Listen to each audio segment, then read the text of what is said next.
महाराज भगवान शंकर के यहाँ से फाइल कटाते हैं तब किसी की मौत होती है। प्रलय के देवता हैं, काल है, ये महाकाल हैं। इनकी बिना आज्ञा के कोई किसी यमराज किसी को ले नहीं जा सकते और वो चिलम फूकेंगे। याद रखिएगा, शंकर जी पर भांग इसलिए चढ़ता है, जल इसलिए। एक किसी भक्त ने प्रश्न भी किया है, कई सारे आज प्रश्न आए हैं। किसी ने प्रश्न किया, गुरुजी शिवलिंग पर बेलपत्र क्यों चढ़ाया जाता है? बेलपत्र की तासीर है ठंडी। बेल बड़ा ठंडा होता है। गर्मी के दिनों में लोग बेल का सेवन करते हैं और एक गिलास बेल का शरबत पी लिया तो कहते हैं आहा आनंद आ गया, अब ताजगी महसूस हुई। शंकर जी ने जिस समय गले में विष रखा, शंकर जी का शरीर तपने लगा था। देवता घबरा गए क्योंकि जगत के कल्याण के लिए बाबा ने विष पान किया था। देवताओं ने घबराकर बाबा को दूध से स्नान कराया ताकि उनका शरीर ठंडा हो सके। जल से स्नान कराया, बाबा को गन्ने के रस से स्नान कराया और फिर भी जब शरीर ठंडा नहीं हुआ तब कहते भांग की तासीर ठंडी होती है। भोले बाबा के सिर पे भांग का लेप लगाया गया, भोले बाबा के सिर पे बेलपत्र चढ़ाया गया ताकि बाबा को थोड़ी सुकून मिल सके, बाबा को थोड़ी ठंडक मिल सके और बाबा का शरीर ठंडा रहे, इसके लिए उनके ऊपर बेलपत्र चढ़ाया जाता है। आप ये मत समझना शंकर जी कोई नशा करते हैं, वो नशे के धुत में रहते हैं, नहीं। और जो लोग भी ऐसा कुप्रचार करते हैं कि शंकर जी चिलम पी रहे, गाजा पी रहे हैं, मैं निवेदन करूं इसका विरोध करिए, नहीं आपको पाप लगेगा। शिव साधारण सत्ता नहीं है, वो महासत्ता है। अगर हाथ भर झनकार दे, झनकारने की छोड़ो, केवल सोच भी लेना तो धरती पाताल आकाश तीनों एक हो जाएगा, कहाँ दुनिया जाएगी पता भी नहीं लगेगा। ऐसे महादेव गाजा पिएंगे, गलत मत दिखाइए बाबा को। लोग कहते हैं शंकर जी भांग खा सकते तो हम क्यों न खाएं, शंकर जी गाजा पी रहे तो हम क्यों न पिए। शंकर जी तो सांप पहन के घूम रहे हैं, तुम भी कोबरा टांग के घूमो। गलती से भी अगर उसने छू लिया ना तो ठिकाना वही होगा ऊपर, डॉक्टर भी नहीं बचा पाएंगे। और वो महाराज वो सांप पहने के घूम रहे हैं, सर्पों का आभूषण धारण करके घूम रहे हैं। ऐसे हैं हमारे महादेव। तो जब समुद्र मंथन हुआ तो बाबा ने विष का पान किया। बोलिए शंकर भगवान की जय हो। हिरण्यकश्यपु के वध के लिए जब भगवान ने नरसिंह रूप धारण किया था, भगवान का क्रोध शांत नहीं हो रहा था। तब कहते शिव महापुराण में कथा आई, शंकर जी को बुलाया गया। महादेव जितने बड़े नरसिंह भगवान थे उसका दुगना रूप लेकर प्रकट हुए और नरसिंह भगवान को पकड़ करके ऐसा दबाया कि अपने आप में समाहित कर लिया है महादेव ने। और जब अपने आप में समाहित कर लिया तब जा कर के भगवान विष्णु का, भगवान नरसिंह का क्रोध शांत हुआ था। बोलिए नरसिंह भगवान की जय हो, बोलिए शंकर भगवान की जय हो। इस प्रकार से नरसिंह और शंकर जी की कथा आई है शिव महापुराण में। इसके बाद सती अनुसुईया की कथा आई। ये कथा बड़ी प्यारी है, आप ध्यान से सुनिए। आप में से चित्रकूट कितने लोग गए हैं? चित्रकूट जो गए हाथ उठाएं। वाह, बोलिए सती अनुसुईया मैया की जय हो। कामदवन चित्रकूट, वहाँ सती अनुसुईया का आश्रम था। ये सती अनुसुईया साधारण नहीं थी, ये परम पतिव्रता थी। इनके पति, इनका नाम था अत्रि ऋषि। दोनों रहते थे आश्रम में, पूरा शिष्य मंडल रहता था साथ में। एक बार अत्रि ऋषि ध्यान लगाकर बैठे, समाधि में चले गए। इधर अत्रि ऋषि समाधि में गए, उसी समय घटना घटी, कामदवन में अकाल पड़ गया। ध्यान से सुनिएगा, ये कथा आप लोगों को बहुत कुछ सिखाएगी।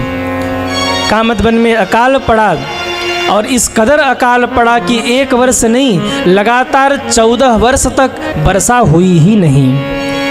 कामदवन की धरती जगह जगह फट गई, ऐसा लगता है कि अभी ये धरती रसातल को चली जाएगी, कुछ बचेगा ही नहीं। वृक्ष सूख गए, जितने भी जीव जंतु थे सब वन को छोड़कर भाग गए। यहाँ तक कि अत्रि ऋषि के आश्रम में जितने विद्यार्थी रहते थे, जल का एक भी बूंद पूरे क्षेत्र में कहीं नहीं था। भूखे प्यासे रहकर अनसुईया मैया 14 वर्ष तक अपने पति की सेवा करती रही। और जब ये जगत विख्यात हुआ कि अनसुईया माँ ने 14 वर्ष तक ऐसी सेवा की है, सारे देवता आए अनसुईया माँ को प्रणाम कर कर के चले गए। धन्य है देवी, आप धन्य हैं। लेकिन वो सभी सती सावित्री, वो अनसुईया माँ, वो देवी किसी की ओर ध्यान ही नहीं देती, केवल टुकुर टुकुर अपने पति को निहार रही है। प्रतिदिन सुबह जल तो था नहीं, सूखे कपड़े से पति के शरीर को पोंछ देती, ऊपर से दूसरा पटका उड़ा देती, चरणों में बैठ करके तपस्या में लीन रहती। और मन ही मन, शिव महापुराण में लिखा है, मन ही मन ऐसा अनुभव करती, मैं पार्थिव शिवलिंग का निर्माण कर रही हूँ। याद रखिए, यदि आप ऐसे पार्थिव शिवलिंग नहीं बना पा रहे हैं तो शिव महापुराण का कहना है, नेत्र बंद करके बैठिए। ये मानसिक पूजन है। नेत्र बंद करके बैठिए, ध्यान लगाइए कि हम गंगा जल छिड़क करके मिट्टी ले रहे हैं। उस मिट्टी से हम पार्थिव शिवलिंग का निर्माण कर रहे हैं। निर्माण करने के बाद महादेव को तिलक लगा रहे हैं, बेलपत्र चढ़ा रहे, अक्षत चढ़ा रहे, भांग धतूरा चढ़ा रहे, पुष्प चढ़ा रहे, बाबा का अभिषेक कर रहे हैं और अभिषेक करके उनको पवित्र स्थान पर विसर्जित कर रहे हैं। अगर ध्यान में बैठकर आप ये मानसिक पूजन भी कर लेते हैं ना, तो जो फल समक्ष पार्थिव पूजन से मिलता है वो फल मानसिक पूजन करने से ही प्राप्त हो जाएगा। सज्जनों, शिव महापुराण का ये कहना है। अनसुईया माँ ध्यान करके बैठी हैं, मन ही मन पार्थिव शिवलिंग का निर्माण कर रही हैं और जब नेत्र खुलता है तो पति की सेवा कर रही हैं। 14 वर्ष बाद अत्रि ऋषि के नेत्र खुले, बड़े प्यासे थे, कहा देवी जल ले आओ। अत्रि ऋषि को पता ही नहीं था कि 14 वर्ष से अकाल पड़ा है, एक भी बूंद बारिश नहीं हुई, पूरा जंगल सूख गया है। अब सती माँ अनसुईया माँ करे क्या? उनके मन में आया, अगर मैं मना कर देती हूँ कि जल नहीं मिल पाएगा तो पतिव्रत धर्म चला जाएगा। इसलिए हाथ में एक मटका लेकर जंगल की ओर दौड़ी हैं। जंगल में बहुत ढूंढा, जल नहीं मिला। आँख में आंसू आ गए और कहा, हे महादेव, इस पतिव्रता के धर्म की रक्षा करिए। आज यदि मैं जल लेकर पति के पास नहीं गई तो मेरा धर्म चला जाएगा। और कहते जैसे ही महादेव को पुकारा, उसी समय एक देवी आकर पीछे खड़ी हो गई, आवाज लगाया, अनसुईया। माँ ने पीछे मुड़कर देखा, श्वेत वस्त्र धारण किए, चेहरे पर दिव्य चमक है। पूछा, देवी आप कौन हैं? वो देवी कहती हैं, अनसुईया, मैं कोई और नहीं, मैं गंगा महारानी हूँ जो तुम्हारे धर्म के रक्षा के लिए आई हूँ। अनसुईया माँ भावुक हो गई, माँ को प्रणाम किया, धन्य है माँ आप, आज आपके कारण मेरा पतिव्रत धर्म बचेगा। गंगा माँ ने कहा, करना क्या है? कहा, माँ आप जल रूप में प्रकट होइए, मेरे पति को प्यास लगी है। गंगा माँ ने कहा, यहीं एक गड्ढा खोदो। अनसुईया माँ ने वहीं एक गड्ढा खोदा है और गंगा माँ जाकर उसी में बैठी हैं। अंतर ध्यान हुई और गंगा की धारा प्रकट हो गई। सज्जनों, बोलिए गंगा महारानी की जय हो। जैसे ही गंगा की धारा प्रकट हुई, पूरा क्षेत्र हरियाली से परिपूर्ण हो गया। पंछी प्रकट हो गए, पंछी चहकने लगे हैं। उसी समय बादल गर्जना करने लगे, चारों ओर गंगा की लहरें दौड़ पड़ी, पूरा जंगल हरा भरा हो गया। अनसुईया माँ प्रसन्न हो गई, तुरंत मटके में जल लिया है। जब जाने लगी तो गंगा माँ कहने लगी, अनसुईया अब मैं जाऊँ? अनसुईया माँ ने कहा, माँ मेरे पति मुझसे पूछेंगे कि जल कहाँ से लेके आई, जब अकाल पड़ा है तो उनको क्या उत्तर दूंगी मैं? वो मेरे ऊपर संदेह कर सकते हैं, इसलिए जब तक मेरे पति यहाँ नहीं आ जाते आप यहीं रहिएगा। मैं अभी आई, जल लेकर पहुँची, दिया है। अत्रि ऋषि ने जल पिया और बाहर निकल कर देखा तो कहने लगे, देवी ऐसा लग रहा है बहुत दिनों से अकाल पड़ा था। कहा, महाराज 14 वर्ष बीत गए, बारिश हुई ही नहीं। तो बोले जल कहाँ से मिला? कहा, वो गंगा महारानी प्रकट हुई हैं। अत्रि ऋषि को भरोसा नहीं हुआ, कहा, देवी ये असंभव है। कहा, महाराज आपके कृपा से क्या कुछ संभव नहीं है, ये सब आपका आशीर्वाद है, भोले बाबा की कृपा है। कहा, देवी हमें भी चलो दिखाओ गंगा है कहाँ। लेकर जैसे ही अनसुईया माँ पहुँची, देखा तो कलकल निनाद करती हुई गंगा महारानी बह रही हैं। अत्रि ऋषि ने भावुक होकर अनसुईया की ओर देखा। अनसुईया, यह असंभव था, यह असंभव था देवी, यह असंभव था। धन्य है आप और धन्य है आपकी भगवत भक्ति, जिन्होंने इस सूखे वन में गंगा को प्रकट करके आज भक्ति की मिसाल कायम की है। देवी आप धन्य हैं, आप धन्य हैं। गंगा महारानी ने कहा अब मैं चलूं? माँ ने हाथ जोड़ लिया। अनसुईया माँ कहती है गंगा माँ, बड़े लोगों की आदत है वो किसी को स्वीकार करके उसका त्याग नहीं करते। आपने इस वन को स्वीकार किया है, आपने इस स्थान को स्वीकार किया है, त्याग दीजिएगा तो इस स्थान की महिमा घट जाएगी। इसलिए माँ आप यहीं रह जाइए। गंगा माँ ने कहा अनसुईया पर मुझे भी कुछ चाहिए। अब देखिए गंगा महारानी कितनी महान है, लेकिन एक पतिव्रता से क्या मांग रही हैं, ध्यान से सुनिएगा। कहती हैं अनसुईया मुझे तुमसे कुछ चाहिए। अनसुईया माँ हंस के बोली गंगा माँ आज अपनी बेटी से मांगेंगे? मैं इतनी सामर्थ्यवान हो गई कि मैं गंगा माँ को दूंगी? गंगा माँ कहती नहीं अनसुईया मुझे कुछ चाहिए तुमसे। क्या चाहिए? कहा अनसुईया तुमने 14 वर्ष तक पति की सेवा की है और तुम चाहती हो कि मैं यहाँ रुक जाऊँ, तो 1 वर्ष सेवा का फल तुम मुझे दे दो, मैं यहीं रुक जाऊँगी। एक पतिव्रता के 1 वर्ष तप का फल अगर मैं पालूंगी तो मेरा जीवन धन्य धन्य हो जाएगा।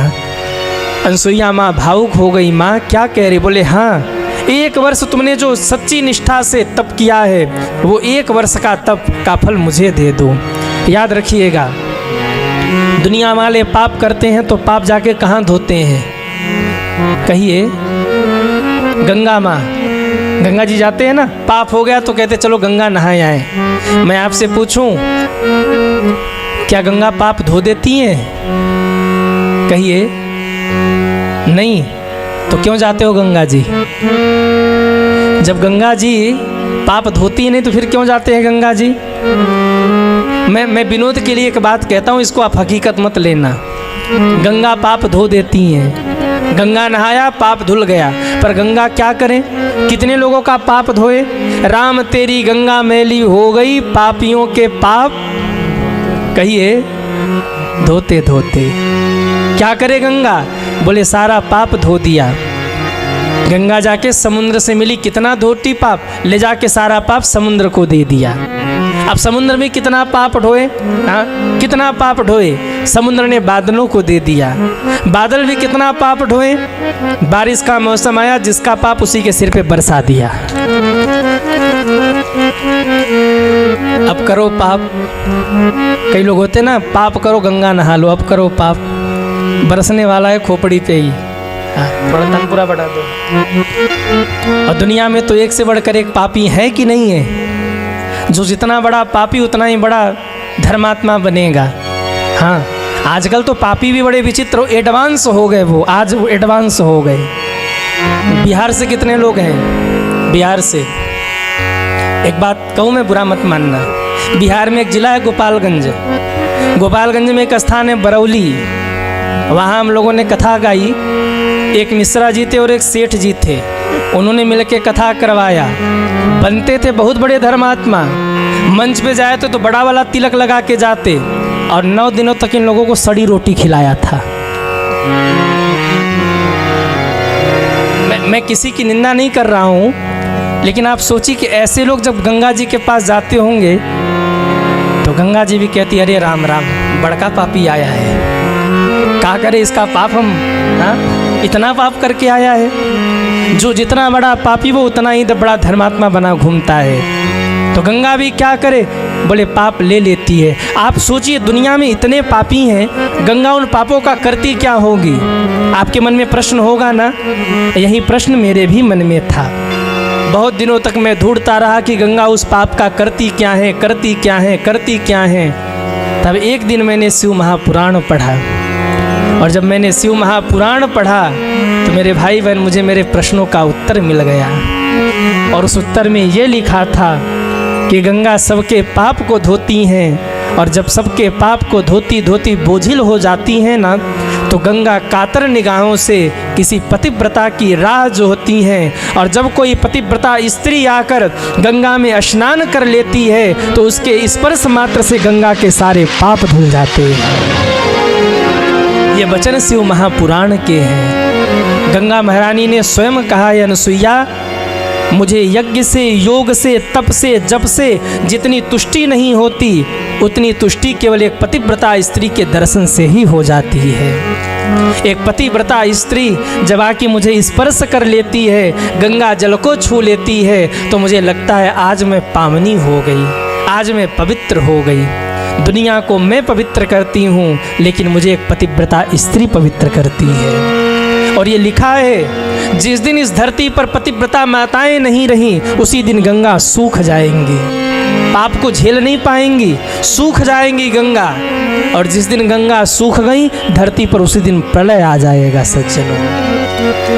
इसलिए अगर भारत को, इस धरती को किसी ने संभाला है, विश्व को किसी ने संभाला है, तो पतिव्रता माताओं ने संभाला है। आज भी ऐसी पतिव्रता माताएं हैं जिनके स्पर्श से गंगा परम पावनी हो जाती हैं, और उनमें इतना सामर्थ्य आता है कि वो दूसरों के पाप को धो सके।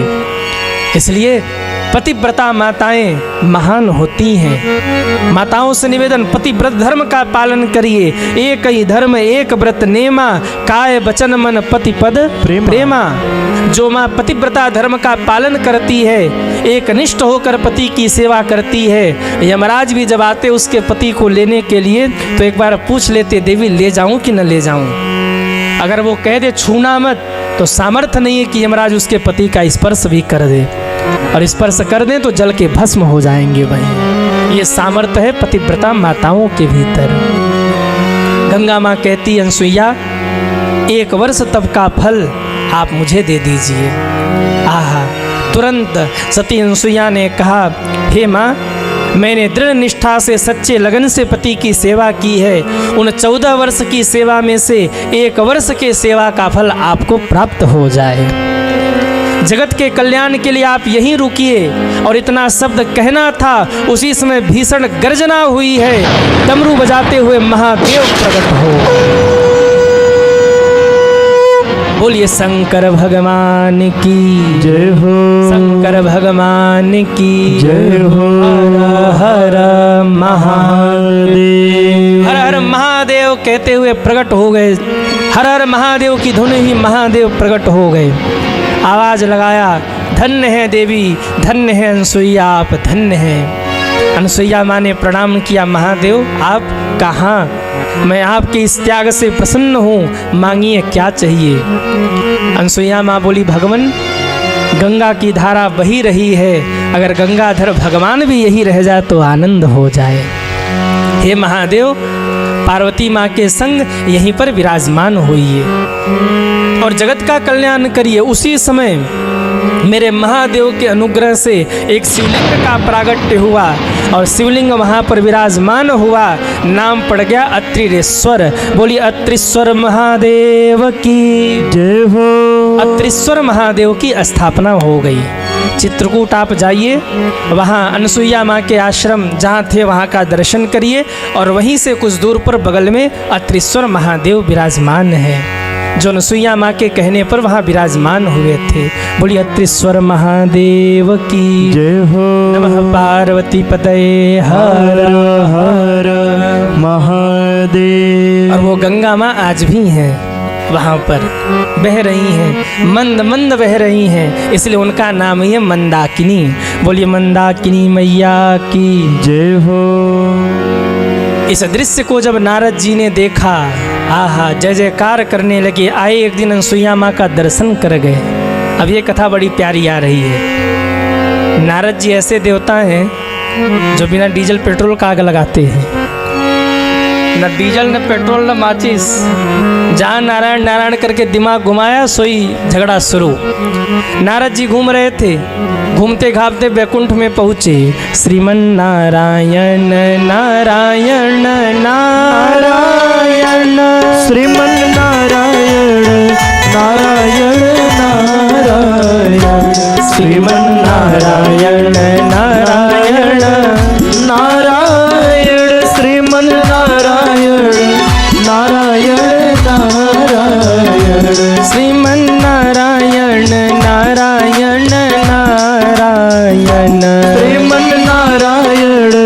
नारायण नारायण। बोलिए नारद जी महाराज की जय हो। नारद जी ने सोचा बड़ी शांति है, कुछ खटपट होना चाहिए। गए, नारायण भगवान बैठे विश्राम कर रहे थे, लक्ष्मी माँ चरण दबा रही थी। नारद जी ने जाके कहा भगवान प्रणाम, माता जी प्रणाम। माता जी ने कहा खुश रहो नारद, आज बड़े खुश हो, क्या बात हो गई? नारद जी ने कहा किसी पतिव्रता देवी का दर्शन हो जाए तो मन तो वैसे ही प्रसन्न हो जाता है। लक्ष्मी जी को लगा कि मेरे बारे में कह रहा होगा। कहाँ है नारद, तुम तो रोज ही आते रहते हो, पर मुझ पतिव्रता का दर्शन करके तुम इतने तो प्रसन्न नहीं हुए जितना आज मेरा दर्शन करके प्रसन्न हो रहे हो। नारद जी ने कहा माता जी मैं आपकी बात नहीं कर रहा हूँ, तो मैं सती अनुसुईया की बात कर रहा हूँ। लक्ष्मी माँ चरण दबा रही थी, रुक गई। कहो नारद ये सती अनुसुईया कौन आ गई? अरे बोले माता जी आप उन्हें नहीं जानती? अरे आज तीनों लोकों में सती अनुसुईया के पतिव्रत धर्म का जय जयकार है, सब जानते हैं कितनी पतिव्रता हैं। अरे उन्होंने गंगा को प्रकट कर लिया, उन्होंने पति की सेवा की, इतनी तपस्विनी, क्या कहना। आपको भी टाइम मिले तो दर्शन कराना। अब माताओं में भगवान ने एक रोग दिया होता, ईर्ष्या का रोग। हाँ, पड़ोसन के पतिदेव अगर उसकी पतिदेव अगर उसके लिए 9 लाख का हार ले आवे, अच्छा वो पड़ोसन में जो होती है ना वो भी बड़ी गजब की होती है। अगर उसके पतिदेव उसको ले आए तो वो अपनी सहेली से मिलने जरूर जाएगी, और जब मिलने जाएगी तो देखेगी पहले कि वो हार देख रही कि नहीं। अगर नहीं देख रही तो बार बार ऐसे करेगी।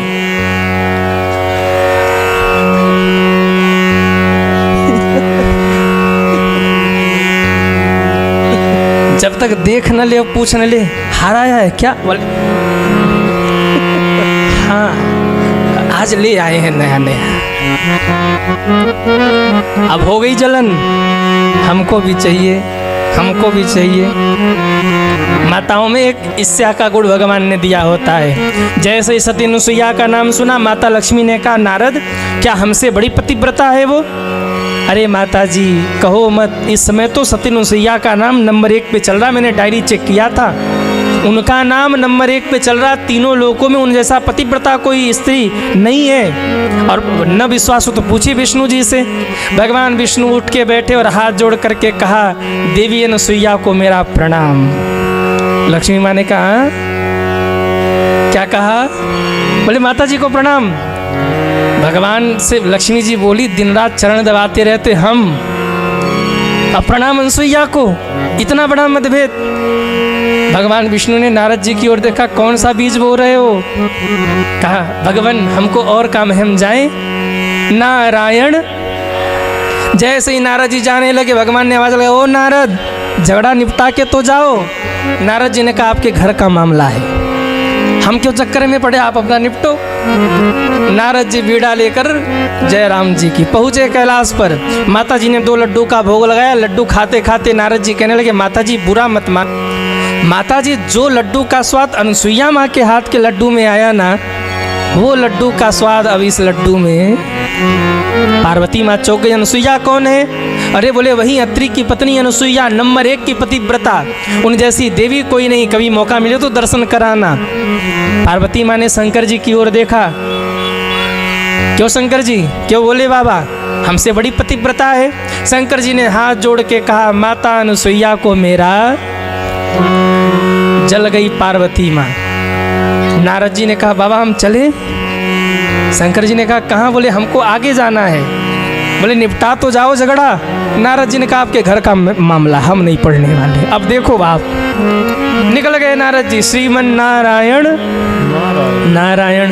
पहुँचे ब्रह्मा जी के पास, वहाँ भी जाके भड़काया, तीनों जनों के जहाँ जाके भड़काया। अब लक्ष्मी जी पड़ गई पीछे, भगवान हमें विश्वास नहीं होता, आप जाकर परीक्षा लो। विष्णु भगवान बार बार समझाते, उनके सामने जाने की हिम्मत नहीं है। बोले नहीं आप जाके परीक्षा लो। विष्णु जी ने कहा ठीक है, जब आप कही रही हैं तो जा ही रहे हैं, पर जो भी होगा आप देख लेना, अब हम नहीं जानते। इतना कह के विष्णु जी चले और चुपके जा रहे, कोई देख न ले। कोई देखेगा तो कहेगा देखो आज भगवान विष्णु परीक्षा लेने जा रहे पत्नी के कहने पर। इतने में पार्वती जी ने भी कहा जाओ आप भी परीक्षा लेके आओ। पीछे पीछे भोले बाबा भी चले। भोले बाबा ने देखा आगे विष्णु जी कहाँ जा रहे, आवाज लगाया भगवान प्रणाम। विष्णु जी ने पीछे मुड़ के देखा, भैया प्रणाम, क्या हाल चाल है? बोले ठीक है, आप कैसे हैं? विष्णु जी का चेहरा थोड़ा सा उतरा था, बोले सब ठीक ही है। अब भगवान शंकर को थोड़ा सा संशय हुआ। भगवान शंकर ने कहा ठीक ही है मतलब क्या, कहाँ जा रहे हैं? बोले कहीं नहीं, बस ऐसे घूमने ही निकला हूँ। आप कहाँ निकले? शंकर जी ने कहा मैं भी घूमने ही निकला हूँ। अब दोनों छुपा रहे कि हम न बताएं, हम न बताएं। विष्णु जी ने कहा कहाँ घूमोगे? शंकर जी ने कहा सोच रहा हूँ कि चित्रकूट जाऊँ घूमने। आए हैं द्वार पे माता अनसुईया के द्वार, भिक्षा मांगे हाथ पसार। ब्रह्मा विष्णु शंकर जी आए हैं द्वार पर। माता अनसुईया के द्वार, भिक्षा मांगे हाथ पसार। ब्रह्मा विष्णु शंकर जी जय हो। आए हैं द्वार पे। जरा उठाइए दोनों हाथों को और तालियां बजाते हुए हरि बोल। जय हो।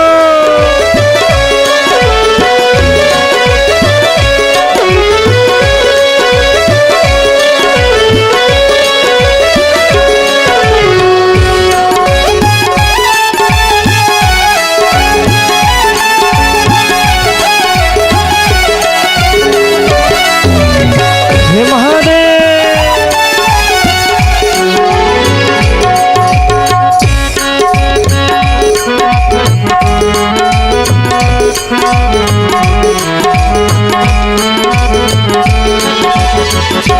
अनसुईया बोली आओ, आओ साधु महात्मा, ले लो मैं आई भिक्षा, ले लो पर परमात्मा। अनसुईया बोले आओ, आओ साधु महात्मा, ये लो मैं लाई भिक्षा, ले लो परमात्मा। तीनों बोले एक ही बार। जय हो। उठाइए दोनों हाथों को। तीनों बोले एक ही बार, ऐसा भिक्षा न स्वीकार। ब्रह्मा विष्णु जी आए। माता अनसुईया के द्वार, भिक्षा मांगे हाथ पसार। ब्रह्मा विष्णु शंकर जी आए हैं द्वार पर।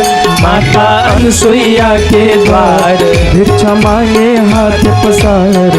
ब्रह्मा विष्णु शंकर जी आए हैं द्वार पे।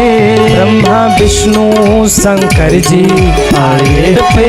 ब्रह्मा विष्णु शंकर जी आए हैं द्वार पे। ब्रह्मा विष्णु शंकर जी आए हैं द्वार पे। बोलिए त्रिदेवों की जय हो। तीनों ने रूप बनाया साधु का, जाके बोले मैया भिक्षाम देही, मैया भिक्षाम देही। हाथ में भिक्षा लेकर के आई है अनसुईया माँ। लीजिए संत महात्मा, हे महात्मन भिक्षा लीजिए। महात्माओं भिक्षा लेकर मुझे आशीर्वाद दीजिए। जैसे ही भिक्षा देने लगे, तीनों देवता कहने लगे देवी ऐसी भिक्षा नहीं चाहिए। कैसी भिक्षा चाहिए? बोले हमारी भिक्षा थोड़ी अलग है, अगर देना हो तो हाँ बोलो, नहीं हम चले।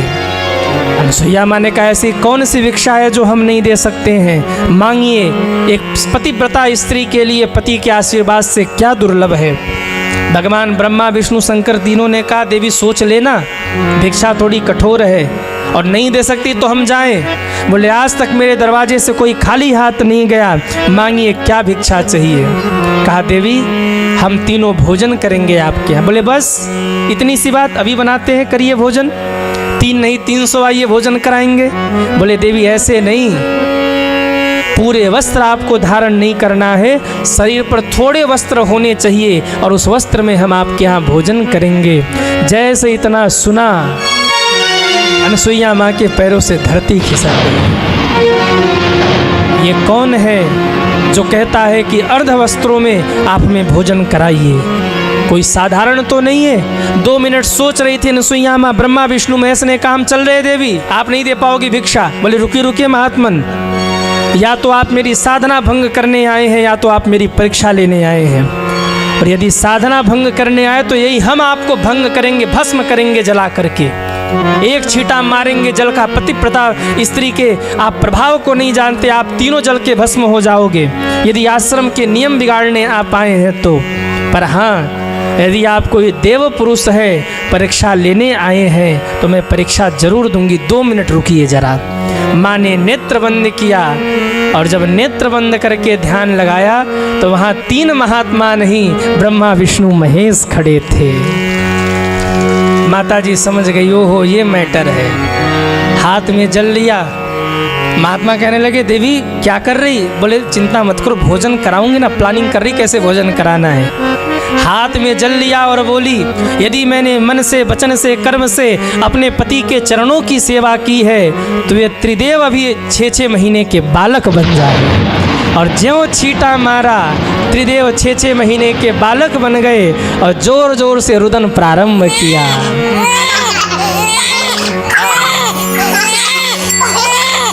तीनों देव रुदन कर रहे। शंकर जी हंस रहे, विष्णु जी कह रहे काहे हंस रहे? बोले फंस गए अब तो। तीनों के लिए माता ने सुंदर सा पलना सजाया है और पलना सजाकर तीनों को पलना में लिटाया है और पलना में लिटा करके झूला झुलाना प्रारंभ किया।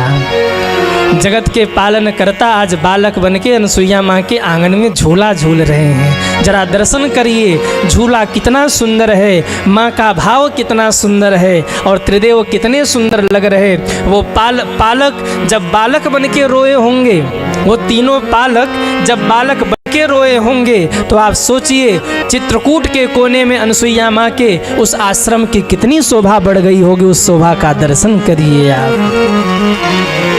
माता अनसुईया ने डाल दियो पालना, माँ ने पालना डाला। आप लोग भी जरा तीनों देव को झूला झूला के आ जाइए। माता अनसुईया ने डाल दियो पालना, झूल रहे तीनों देव बन कर के लालना। माता अनुसुईया ने डाल दियो पालना, झूल रहे 3 देव बन कर के लालना।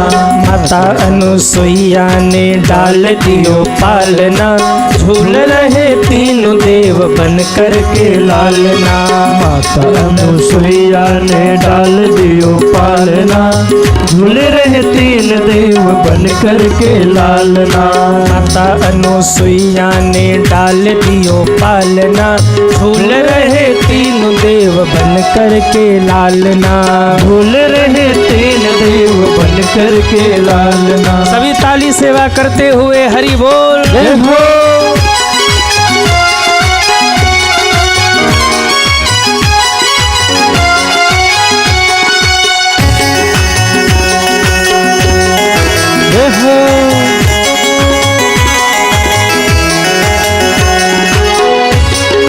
बालक की भांति प्रभु रुदन मचावे, बालक की भांति प्रभु रुदन मचावे। बालक की भांति प्रभु रुदन मचावे, बालक की भांति प्रभु रुदन मचावे। ब्रह्मा को शिव जी संकेत में बतावे, ब्रह्मा को शिव जी संकेत में बतावे। आए यहाँ आए यहाँ आए यहाँ भेद लेने गली यहाँ डालना। आए यहाँ भेद लेने गली यहाँ डालना। झूल रहे 3 देव बन कर के लालना। आए यहाँ भेद लेने गली यहाँ डालना। झूल रहे 3 देव बन कर के लालना। माता अनसुईया ने डाल दियो पालना, झूल रहे 3 देव बन कर के लालना। झूल रहे 3 देव बन कर के लालना। दोनों हाथ ऊपर करके तालियां बजाते हुए हरि बोल। जय हो।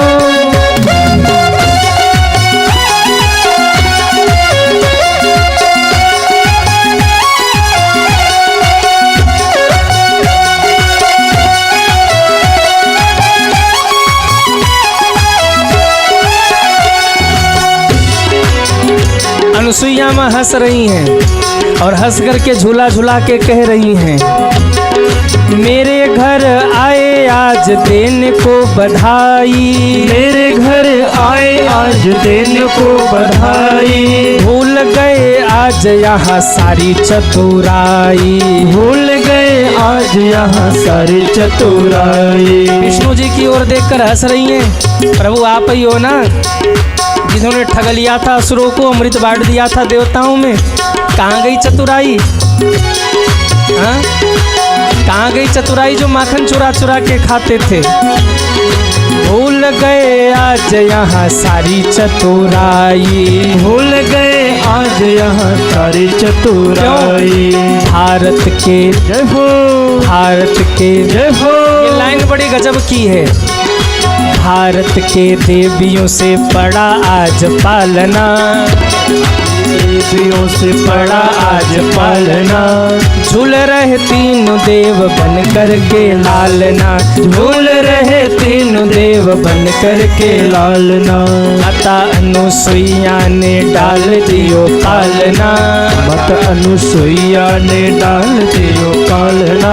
झूल रहे तीनों देव बन कर के लालना, झूल रहे तीन देव बन कर के लालना। झूल रहे तीनों देव बन कर के लालना, झूल रहे तीनों देव बन कर के लालना। बालक की भांति प्रभु रुदन मचावे, ब्रह्मा को शिव जी संकेत में बतावे।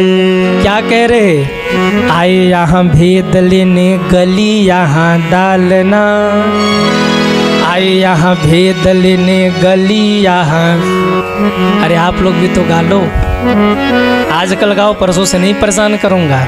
आए यहाँ भेद लेने गली यहाँ, झूल रहे तीनों देव। मेरे घर आए आज देने को बधाई, मेरे घर भूल गए प्रभु आज सारी चतुराई। वाह! क्यों?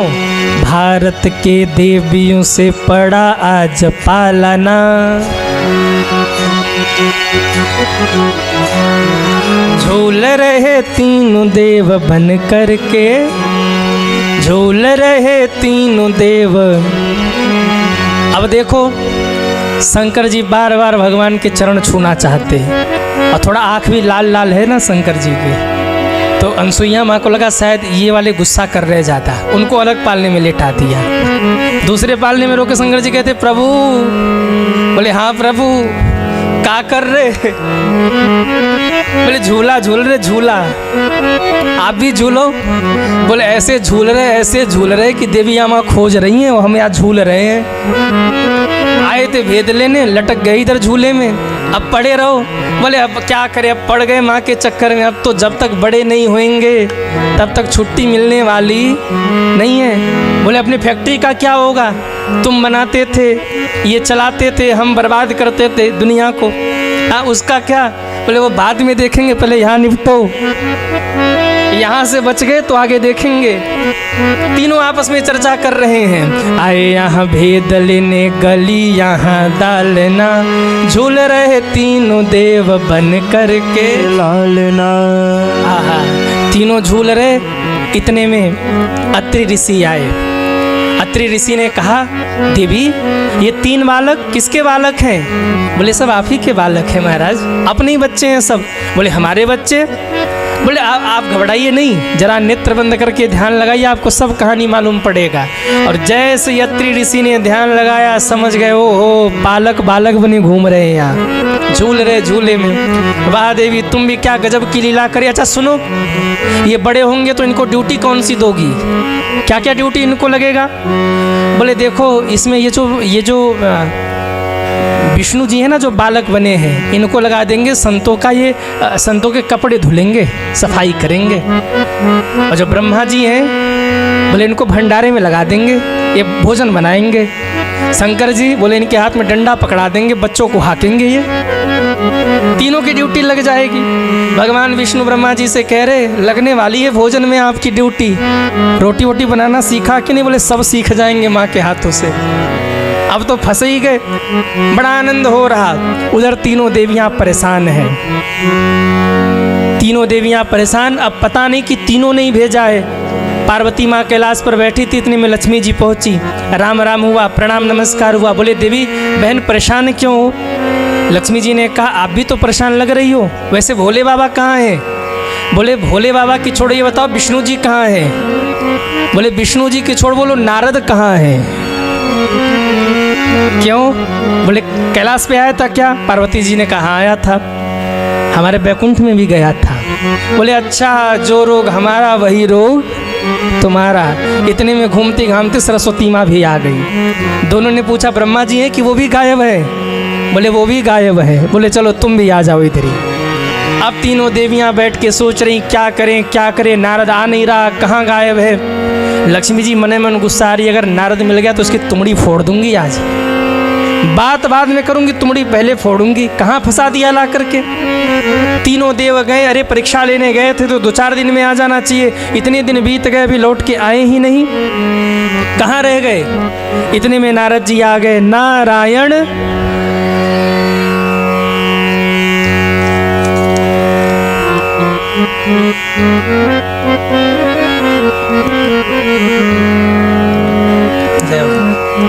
प्रश्नों के उत्तर हम देंगे, आप लोग घबराइए नहीं, आपके प्रश्न मेरे पास है। बोलिए भक्तवत्सल भगवान की जय हो।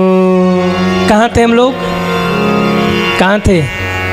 नारद जी आगे बोले माता जी प्रणाम। लक्ष्मी जी बड़ी बड़ी की तुमड़ी फोड़ू पहले तुम्हारी, फिर आशीर्वाद दूंगी। सरस्वती माँ ने हाथ पकड़ा, खबरदार अगर कुछ भी कह दिया ना तो नारद ऐसा नचाएगा ऐसा नचाएगा, तीनों देव तो गए परेशान, ऊपर से होंगे हम। पहले इससे पूछ लो कि तीनों देव है कहाँ। लक्ष्मी जी तुरंत सावधान हो गई। अब सरस्वती माँ तो वाणी की देवी है। कहा भैया नारद ये बताओ कहाँ है तीनों देव? नारद जी हंसे, नारायण माता जी नीचे देखो, अंगना में पलना पलना में ललना, झूल रहे तीनों, झूल रहे तीनों देव बन कर के लालना। माता जी ने देखा, तीनों माताओं ने तो 3 बालक ब्रह्मा विष्णु महेश तीनों पालने में झूल रहे। नारद जी से कहा नारद ये क्या मैटर है? बोले गए थे परीक्षा लेने, माता जी ने जल का एक छींटा मारा, हमने कहा था उन जैसी पतिव्रता स्त्री कोई और नहीं। तीनों की तीनों बालक बन के झूल रहे हैं। अब तीनों ने हाथ जोड़ा, देवियों ने कहा नारद तुम ही ने फंसाया है, तुम ही निकालोगे, बताओ ये तीनों देव वापस कैसे आएंगे? बोले बस एक काम करो, वो पालने में झूल रहे, तुम जाके झाड़ू बुहारी करो आश्रम में, और जब बड़े हो जाएं तो चिंता मत करना, हम आके विवाह करवा देंगे। आपके आप ही को मिलेंगे, लक्ष्मी जी को विष्णु मिलेंगे, सरस्वती जी को कौन ब्रह्मा मिलेंगे, पार्वती जी को शंकर मिलेंगे, तुम्हारे पति मिलेंगे, पर थोड़ा इंतजार करना पड़ेगा। तीनों देवियां रोने लगी, नारद हम तो एक क्षण भी उनके बिना नहीं रह सकते, कृपा करो, तुम चाहो तो क्या न हो जाए। नारद जी ने फिर बेड़ा घुमाया, नारायण अब चलो माता जी, तब साथ में चलो हमारे। तीनों को लेके पहुँचे और कुटिया के बाहर कहा देवियों आप बाहर ही खड़े रहना, जब तक हम आवाज़ न दे तब तक भीतर मत आना। नारद जी गए, देखा तो अनसुईया माँ भोजन बना रही थी। कहा माता जी प्रणाम। अनसुईया ने देखा नारद जी आए। हाँ नारद जी कहिए कैसे आना हुआ? बोले माता जी आप बड़ी परेशान हैं, मैंने सोचा हम आपकी थोड़ी मदद कर दें। क्या मदद करोगे?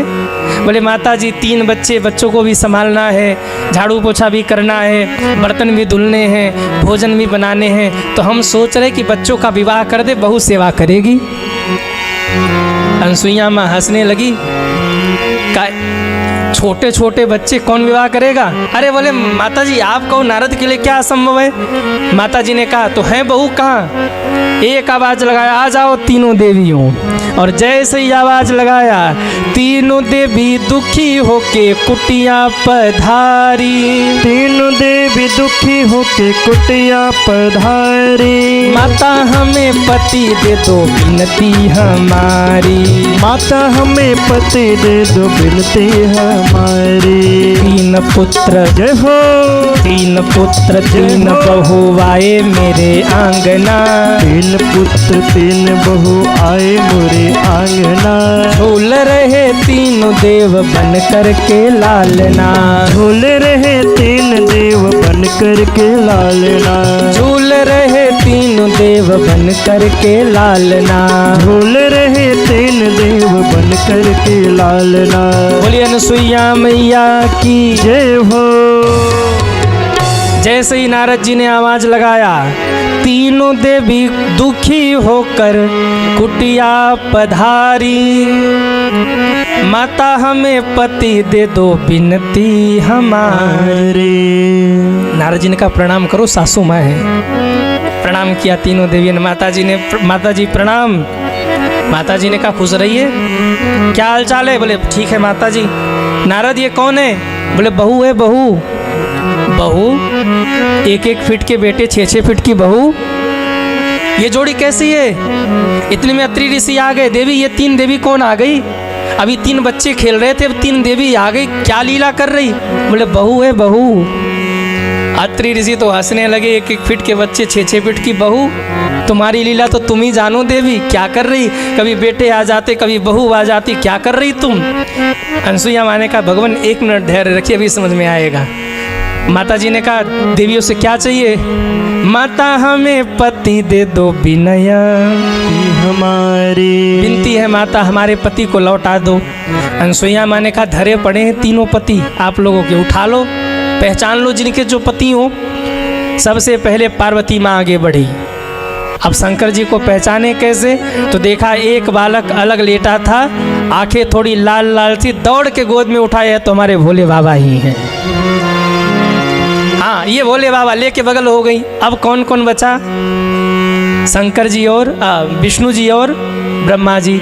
अब दोनों देवियाँ आगे बढ़ी, पहचान नहीं पाई कौन हमारे पति। नारद जी ने आवाज लगाया अपने पति को उठाना, और गलती ये हो गई कि लक्ष्मी जी ने गलती से ब्रह्मा जी को उठा लिया और सरस्वती माँ ने विष्णु जी को उठा लिया।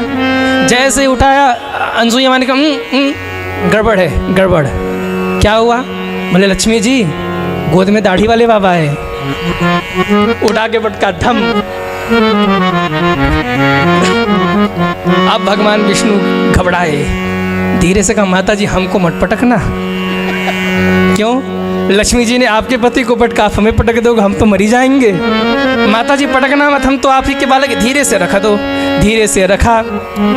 तीनों देवियों ने हाथ जोड़ा, कहा माँ हम अपने पतियों को नहीं पहचान पा रही, कृपा करके इनको अपने रूप में प्रकट करिए, आप ही श्रेष्ठ हैं, हम आपकी पुत्री के समान हैं, बहू मान लो बहू के समान हैं, हम आपको प्रणाम करती हैं, आप ही श्रेष्ठ हैं, हमने आपके तप के प्रभाव को देख लिया, कृपा करके हमारे पतियों को मुक्त करिए।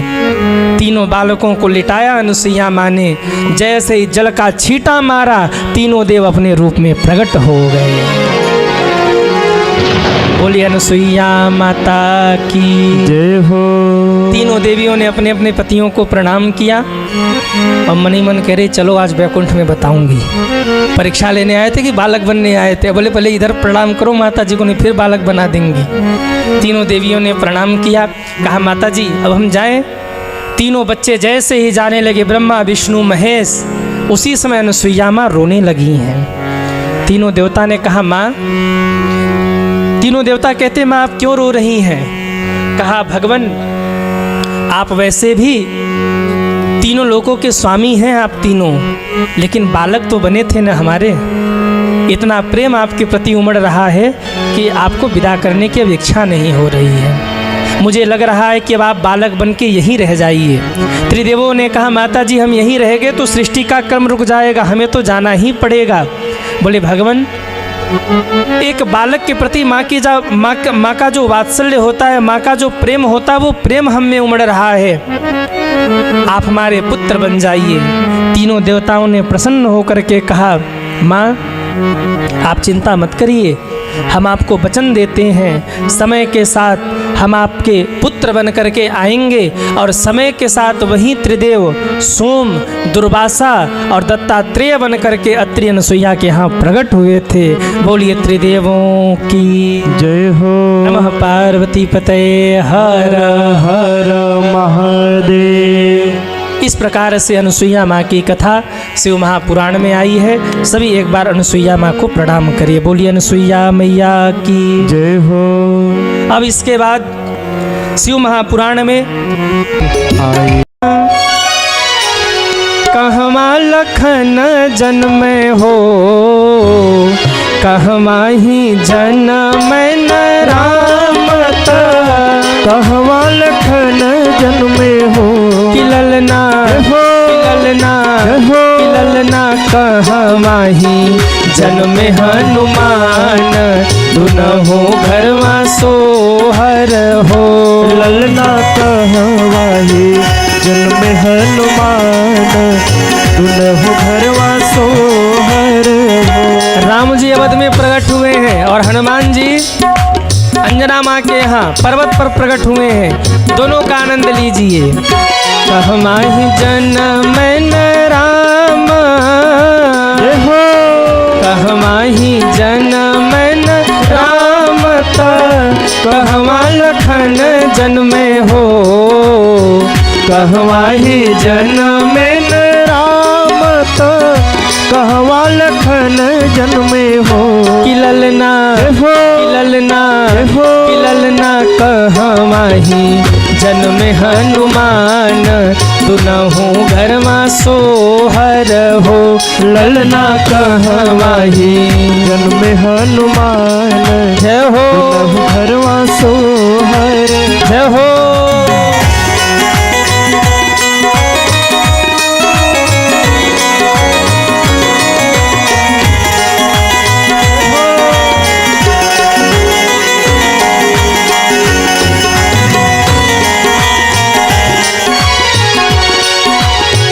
अयोध्या में जन्म न राम, हो अयोध्या में जन्म न राम, अयोध्या में लक्ष्मण हो।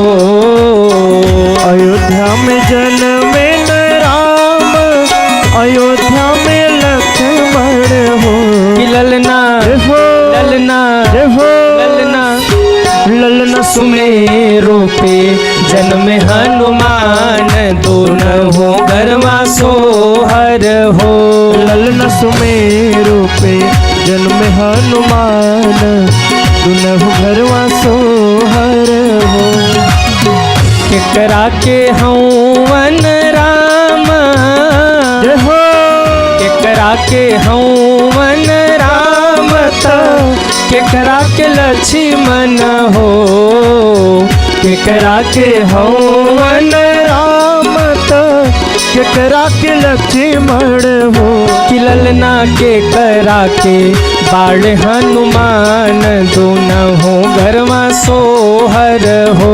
ललना के करा के जय हो बड़े हनुमान, दुनहु घरवा सोहर हो। अभी बहुत से लोग हैं जो नृत्य तो करना चाह रहे पर संकोच कर रहे। अरे हनुमान जी प्रकट हुए, राम जी प्रकट हुए हैं, संकोच मत करो। आजकल 2 ही दिन का मौका है। हरि बोल।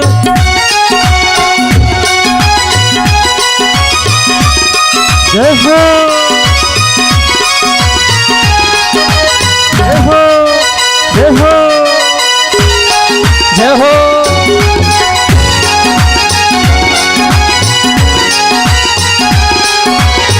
कौशल्या के हवन राम, जय हो कौशल्या के हवन राम, सुमित्रा के लक्ष्मण हो।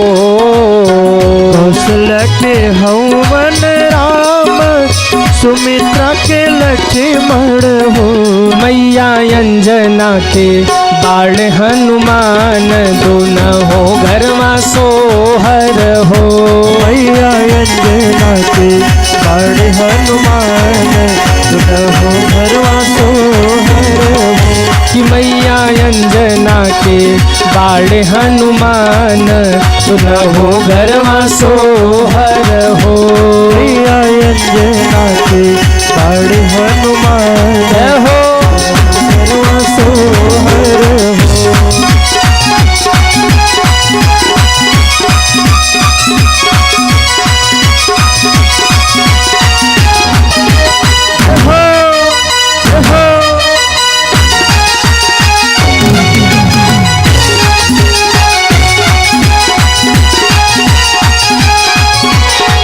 के हो लोटावे अनधन सोनवा, हो के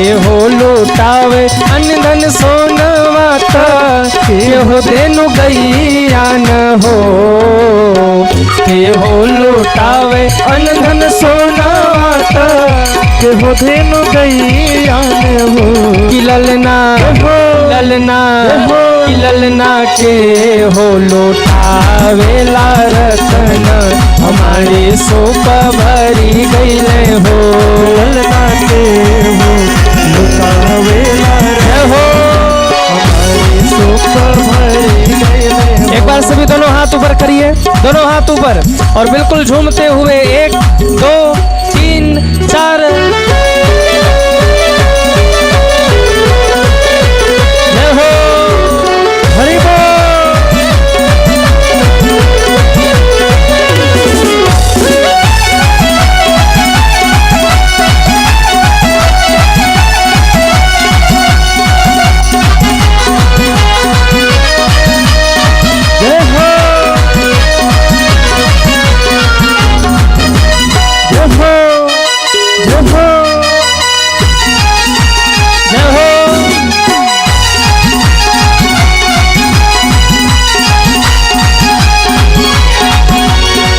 कौशल्य लुटावे अन्न धन सोनावा। एक काम करिए, 2 मिनट के लिए सब खड़े हो जाइए, और एक एक तुमका तो सभी लगा लो, भगवान प्रकट हुए हैं आज। और जिनको नृत्य नहीं करना वो हाथ ऊपर करके केवल ताली बजाएंगे। कौशल्य लुटावे अन्न धन सोनावा, गुरुवर धेनु गैया न हो, कौशल्य लुटावे अन्न धन सोनावा, गुरुवर धेनु गैया न हो, कि मैया कि मैया कि मैया अंजना लुटावे हमारी सोप भरी गईले हो। मैया अंजना लुटावेली रतन, हमारी सोप भरी। एक बार सभी दोनों हाथ ऊपर करिए, पीछे तक सभी दोनों हाथ ऊपर, और बिल्कुल झूमते हुए 1 2 3 4। जय हो,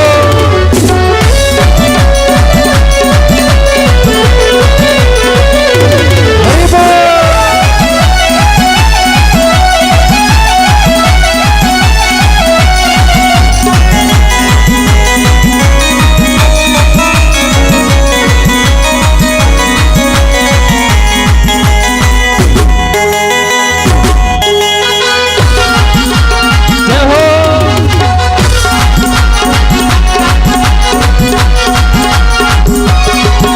सुमेरु पे आनंद भयो, हनुमत लाल की। सुमेरु पे आनंद भयो, हनुमत लाल की। सुमेरु पे आनंद भयो, हनुमत लाल की। सुमेरु पे आनंद भयो, हनुमत लाल की। अंजना ने लाला जायो, हनुमत लाल की। अंजना ने लाला जायो, हनुमत लाल की। सुमेरु पे आनंद भयो, हनुमत लाल की। बधाई हो बधाई हो बधाई हो बधाई हो बधाई हो बधाई हो बधाई हो बधाई हो बधाई हो बधाई हो बधाई हो बधाई हो बधाई हो बधाई हो बधाई हो बधाई हो बधाई हो बधाई हो बधाई हो।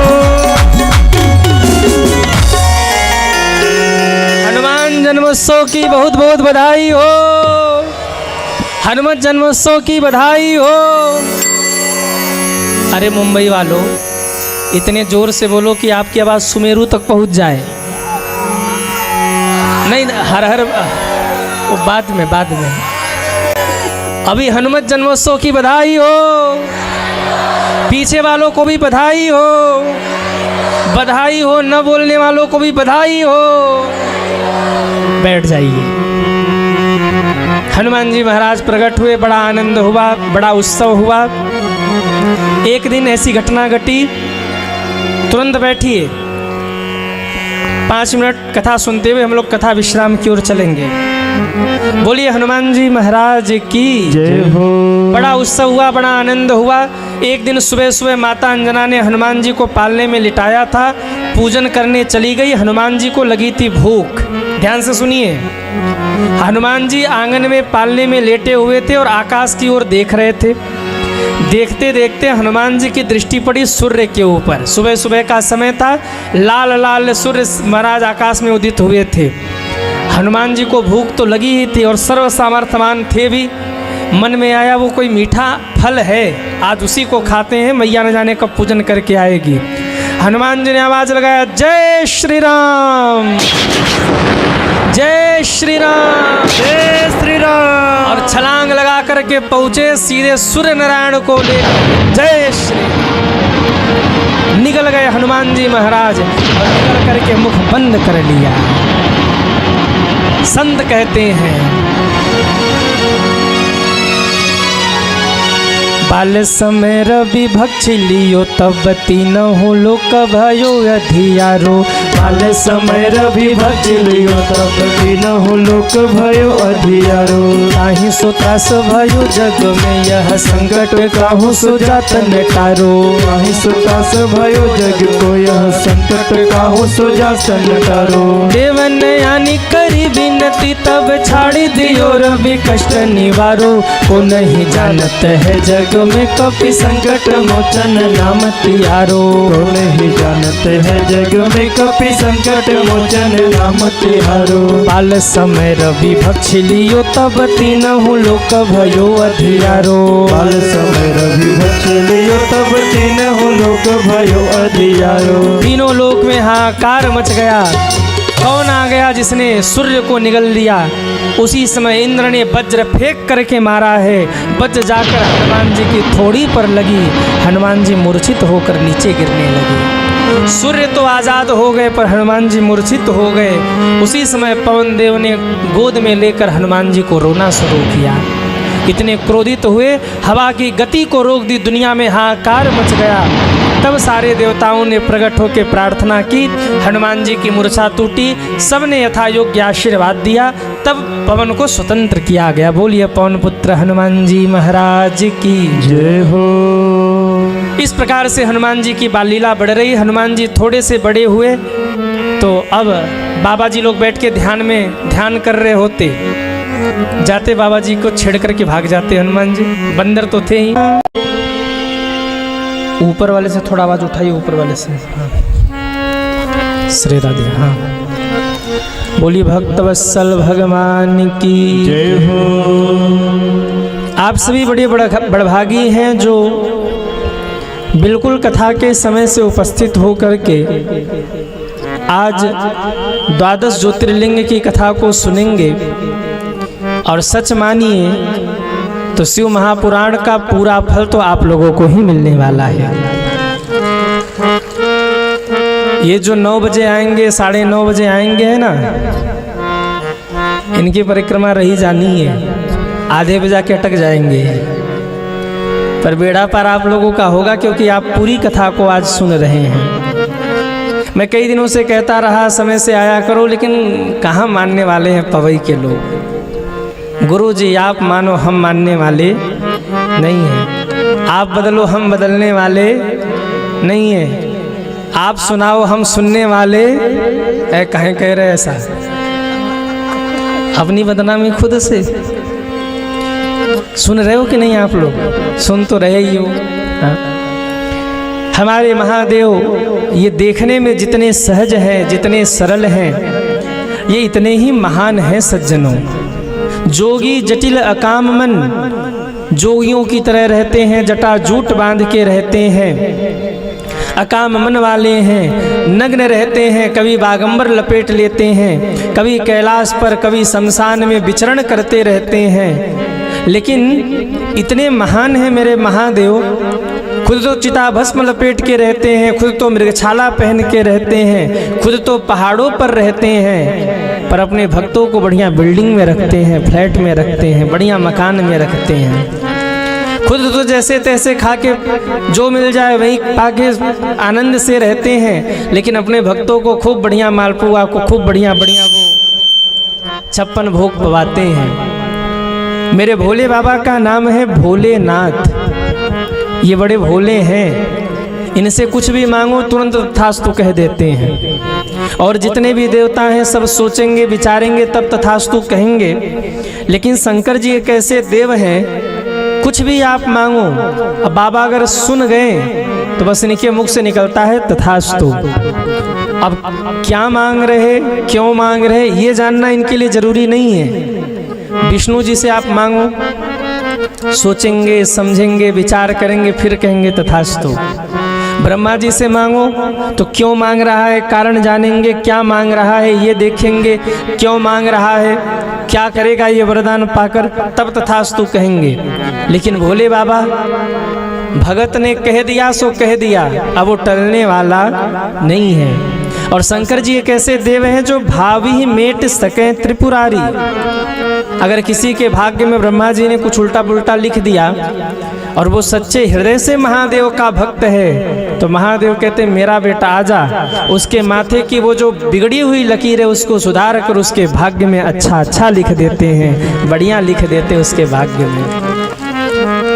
किसी के भाग्य में लिखा था धन क्षय तो भिखारी बनेगा, शंकर जी की उपासना कर ली, बाबा ने क्षय के आगे अ लगा दिया, धन अक्षय तू राजा बनेगा।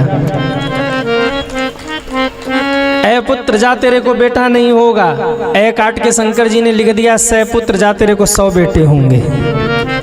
खूब दूधो नहा, कैसे ना दूधो ना है, हाँ दूधो नहाए पूतो। ये जो आशीर्वाद देते रहते वो बड़ी तेजी से बोल रहे हैं।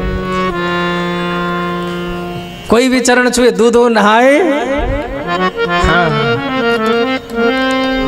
शंकर जी बड़े भोले भाले हैं। और आज ऐसे महादेव के 12 ज्योतिर्लिंग की कथा हम लोग सुनने जा रहे हैं। अब जो रह गए घर में वो पछताएंगे आके, क्योंकि उनको आधी कथा मिलने वाली है, आधे पे से वो कथा सुनेंगे। पर जितने लोग बैठे हैं सभी दोनों हाथ जोड़िए, मैं बोल रहा हूँ पीछे पीछे आप सभी लोग बोलिए, नेत्र बंद करिए और ऐसा ध्यान करिए कि हम 12 ज्योतिर्लिंग भ्रमण कर रहे हैं। 2 मिनट में आपको 12 ज्योतिर्लिंग के दर्शन का, भ्रमण का, पूजन का फल मिलने वाला है। सभी दोनों हाथ जोड़ लीजिए और आगे आगे मैं बोल रहा हूँ, सभी पीछे पीछे बोलेंगे। और जिन भी भगवान का नाम बोला जाएगा आप ध्यान करेंगे कि हम उनका पूजन कर रहे हैं। महादेव मुस्कुराते हुए हमें आशीर्वाद प्रदान कर रहे हैं।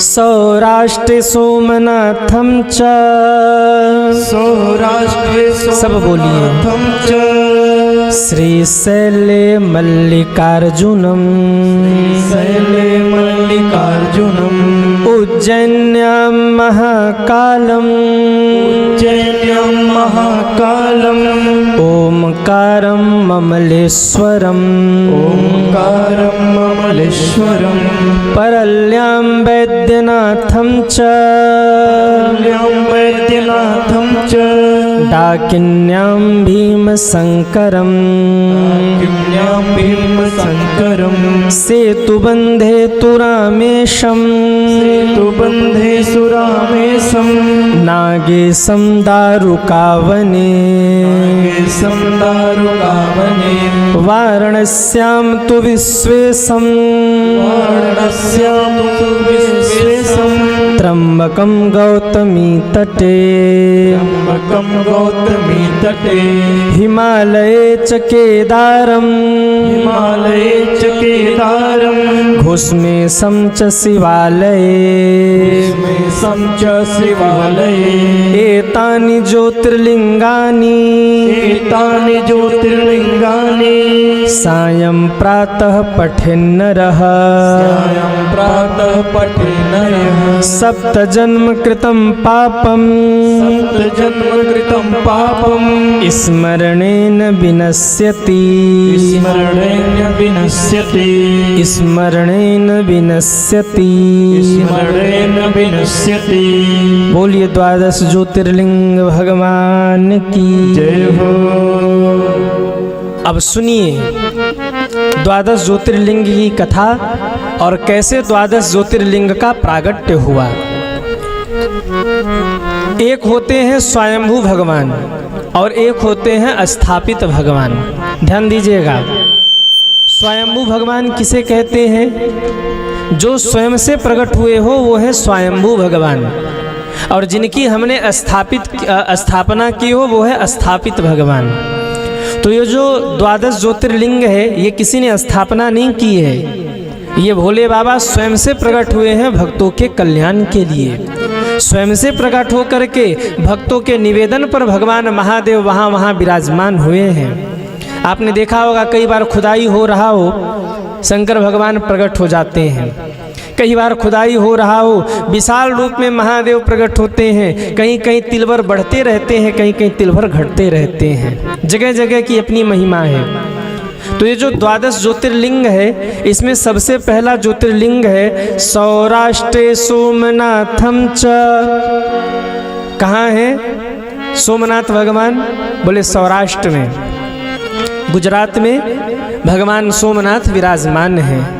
कैसे प्रकट हुए? प्रजापति दक्ष ने अपनी 27 कन्याओं का विवाह चंद्रमा के साथ में किया था। 27 कन्याओं का विवाह। लेकिन चंद्रमा कुछ दिन तक तो गृहस्थ ठीक चला। कुछ दिन बाद कुछ पत्नियों को ज़्यादा प्रेम करते थे, कुछ को कम प्रेम करते थे, और कुछ को बिल्कुल भी प्रेम नहीं करते थे। एक दिन उन कन्याओं ने रोते हुए पिता दक्ष से कहा, पिताजी आपने हमारा विवाह तो कर दिया चंद्रमा के साथ, पर वो देखो ना, हमारी अन्य बहनों को प्रेम करते हैं, पर हम कुछ बहनों को वो प्रेम नहीं करते, वो बात भी नहीं करते हमसे। ये तो हमारा अपमान है। दक्ष ने चंद्रमा को बुलाया, चंद्रमा ये ठीक नहीं है। मैंने 27 कन्याओं का विवाह तुम्हारे साथ किया है। तुम कुछ को प्रेम करते हो, कुछ को नहीं करते हो, ये गलत कर रहे हो तुम। तुम्हारे लिए सबके प्रति समान भाव होना चाहिए, और अगर ऐसा नहीं करते तो तुम अपराध कर रहे हो। चंद्रमा ने कहा, ठीक है पिताजी, आगे से ध्यान रखूंगा। चले गए। कुछ दिन फिर ठीक चला। कुछ दिन बाद फिर वो कन्याएं रोती हुई पहुंची। पूछा, अब क्यों रो रही हो? कहा, पिताश्री आपने कहा था कुछ दिन तक तो ठीक चला, लेकिन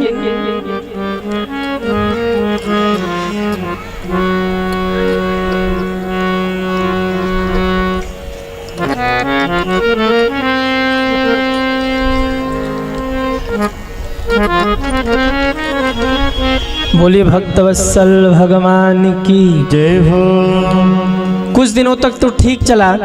कुछ दिन बाद फिर वो कन्याएं पहुंची। पिताश्री फिर वही हाल है। चंद्रमा को फिर बुलाकर समझाया, चंद्रमा ये ठीक नहीं कर रहे हो। चंद्रमा ने कहा, ठीक है पिताजी, ध्यान रखूंगा।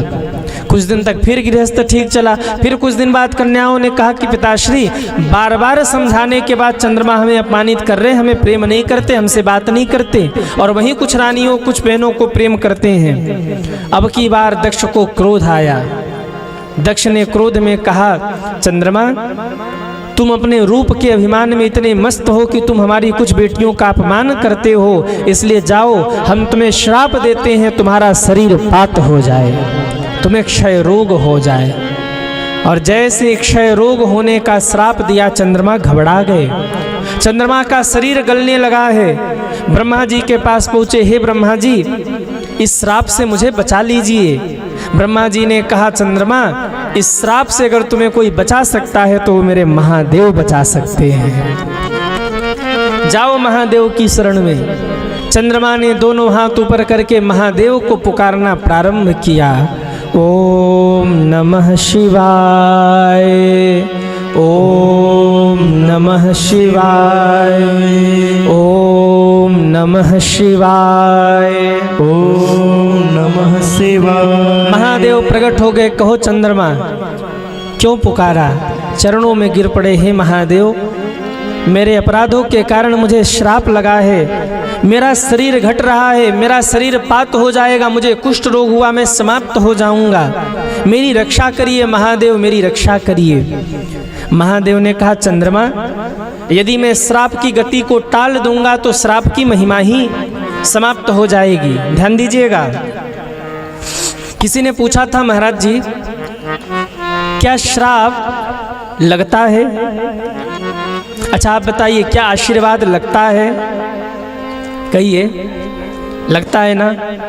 तो श्राप भी लगता होगा, लगता है कि नहीं? लेकिन बहुत से श्राप ऐसे हैं जो आजकल नहीं लगते, बहुत से आशीर्वाद भी आजकल नहीं लग रहे हैं। आशीर्वाद और श्राप दोनों काम क्यों नहीं करते? याद रखिएगा, कोई भी आशीर्वाद और कोई भी श्राप तभी काम करता है जब तीन चीज पवित्र हो। नेत्र पवित्र हो, जिह्वा पवित्र हो यानी मुख पवित्र हो और हृदय पवित्र हो। पहले के ज़माने में लोग हाथ में संकल्प लेकर जल लेकर छींटा मार देते थे, श्राप लग जाता था और जो कहते थे वो हो भी जाता था। पर आज ऐसा क्यों नहीं होता? क्योंकि 3 चीज पवित्र है। नेत्र पवित्र हो गए, दूसरे अभक्ष खा लिया, उल्टा सीधा खा लिया तो मुख भी पवित्र हो गया, जिह्वा भी पवित्र हो गई, और तीसरे मन तो दूषित है ही। जब ये तीनों ही अपवित्र है तो न श्राप काम कर रहा है न तो आशीर्वाद काम कर रहा है। श्राप तभी काम करता है जब ये 3 पवित्र हो।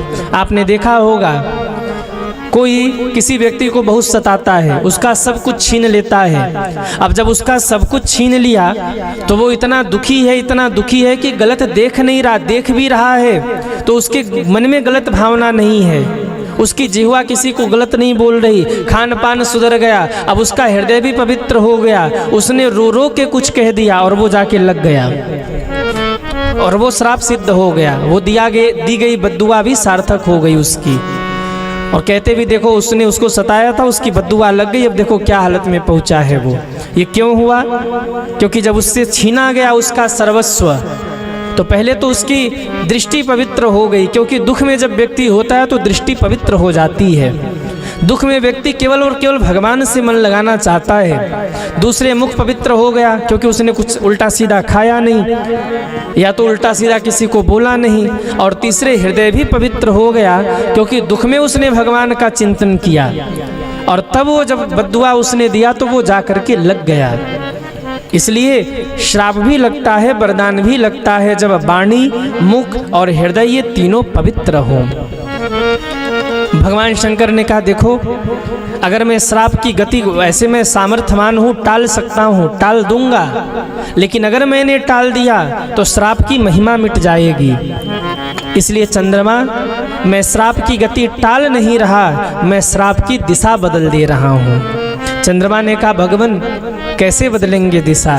कहा चंद्रमा जो श्राप लगा है तुम्हारा शरीर पात हो जाएगा, वो श्राप तो रहेगा लेकिन मैं उसमें संशोधन कर रहा हूँ। 15 दिन तुम्हारा शरीर घटेगा और 15 दिन तुम्हारा शरीर बढ़ेगा, बढ़ करके तुम पूर्ण हो जाओगे।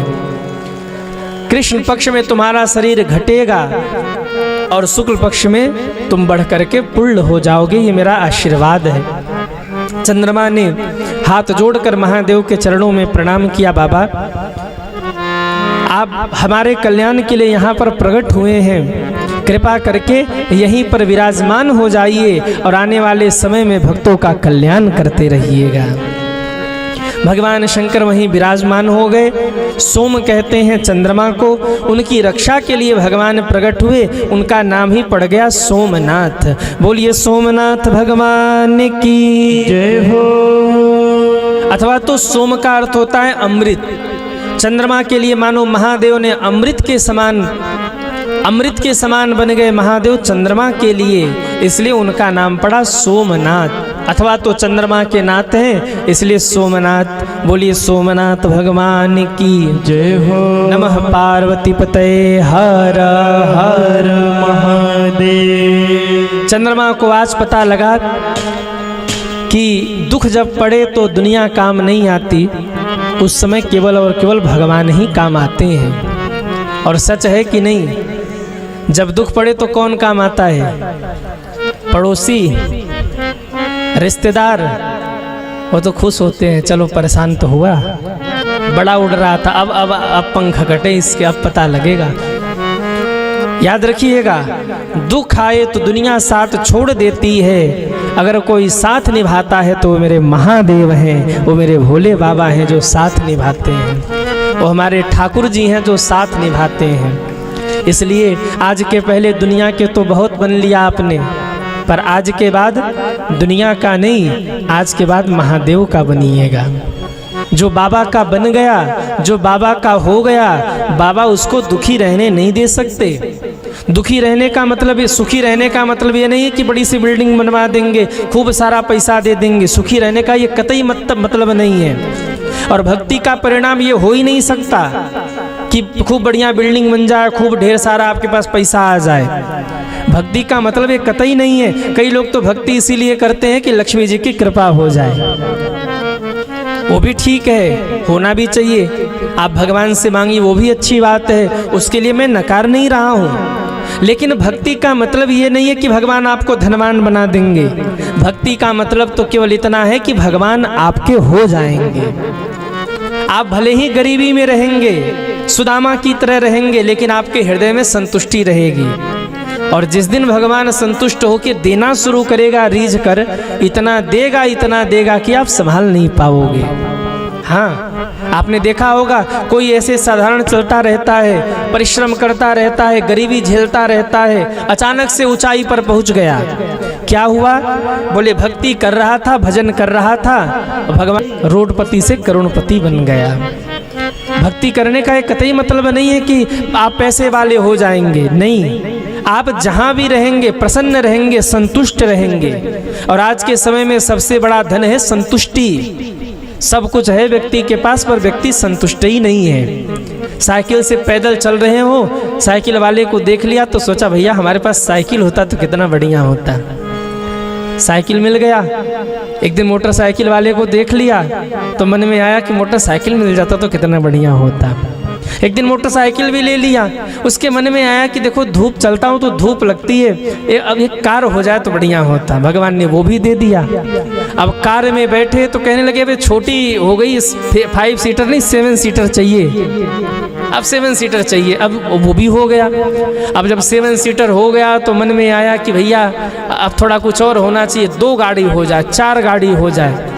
भगवान देते गए, पैसे वाले हुए तो हेलीकॉप्टर हो जाए, खुद का विमान हो जाए, फिर पूरी दुनिया अपनी हो जाए। दुनिया तो अपनी हुई नहीं, एक दिन मर गए, राम नाम कहानी खत्म। अच्छा, पैदल चलते थे तो कोई खर्चा नहीं, साइकिल से चल रहे, पंचर हो गया कुछ लगेगा, बाइक से चल रहे इंजन खुल गया कुछ और लगेगा, कार से चल रहे तेल खर्चा ऊपर बिगड़ गया कुछ और लगेगा, हेलीकॉप्टर खरीद लिया वो बिगड़ा कुछ और लगेगा, BMW मर्सिडीज ऑडी खरीद लिया, क्या बोलते उसको, ऑडी खरीद लिया, उसका खर्चा कुछ और लगेगा। अब बोले कामनाएं बढ़ती गई, समस्याएं बढ़ती गई, विपत्तियां बढ़ती गई, हाय हाय करके मरते गए। इसका मतलब मैं ये नहीं कह रहा हूं कि बाबा जी बनो, सब कुछ छोड़ो, नहीं। इसका मतलब मेरे कहने का केवल इतना है, भगवान ने जो दिया है, जितना दिया है, प्रसाद मानकर स्वीकार करिए और संतुष्ट हो जाइए, जीवन सुखमय हो जाएगा।